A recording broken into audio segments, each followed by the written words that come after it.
I'm Adrian Lund, and I'm the former president of the Insurance Institute for Highway Safety.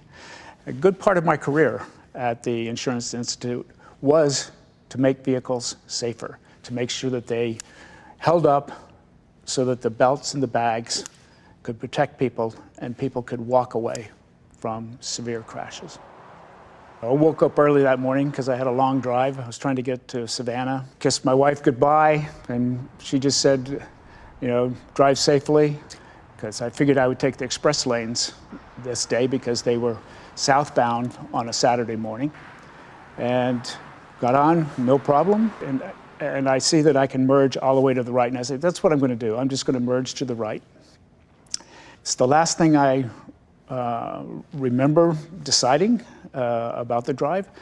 The next thing I knew, there was like a blur, and maybe with some lights in it. It was just in my windshield, and there was a crash. My car was rotating in some way. I wasn't quite sure what it was doing, but I knew I was moving, and I wasn't moving in a straight line. And then I hear a big thunk. And then I hear another big thunk. And at the second big thunk, I was hanging upside down. The emergency teams began to show up shortly thereafter. They kept asking me, are you okay? I said, I think I'm okay. I don't feel anything broken. I guess they cut my seatbelt, so I fell down. They were getting me out. At least, you know, I'm out of the car. I can see people, and they can lean over and talk to me, so I see faces. And even with their masks, you know, it was really nice to see the faces.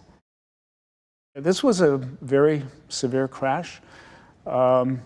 I was probably doing, I thought I was doing probably 60 to 65 in that range. The other vehicle was apparently doing 50 because the other driver had, for reasons that we don't know, made a U-turn and was coming back the wrong way on the lanes.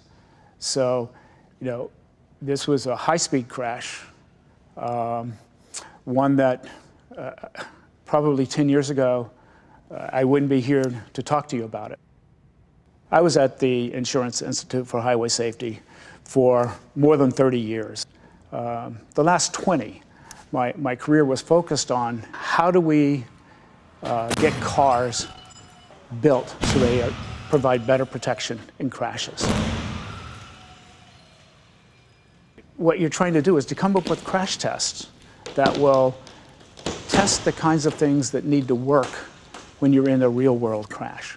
When you're hanging upside down there, and the first thing I did was just see if I could move my legs, because I've seen a lot of offset crashes, and I had plenty of room to move my legs. It did occur to me that, yeah, this is what we were after. There's room here. In a crash like this, you don't come out uninjured. I did have some injuries. I had a knock on my head, and I was dizzy for maybe a couple of weeks. That seems to have gone away, probably a minor concussion, although I was never sure. Had a contusion on my leg, and then a lot of cuts on the arm, my neck, maybe from where I was hanging upside down, supporting my weight on my head. The neck is still, it will catch sometimes when I try to turn it. You know, considering the crash I was in, that I had a frontal followed by a rollover, yeah, I'm pretty lucky. The car did its job.